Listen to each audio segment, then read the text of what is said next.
put confidential and intelligence funds to the agencies na doing those work, no?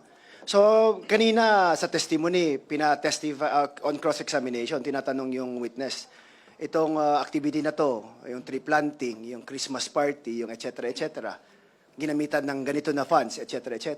Yet, we still see the Vice President doing the same activities now. Tree planting, Christmas party, and other activities na walang confidential funds. Successful naman, safe naman yung activities, di ba? So why need na to spend this much for activities na ginagawa niya pa rin daily ngayon na wala naman siyang confidential funds?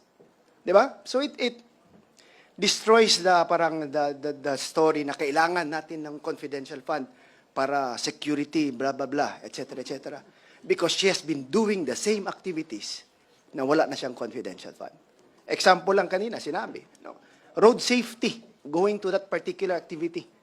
That is given to a lot of, kahit regional director, may road safety minsan, di ba? Senador, meron. But they don't have confidential funds. They did not have to purchase information for those things. Di ba? So, yeah, tama yung sinabi ni former Commissioner Heidi Mendoza.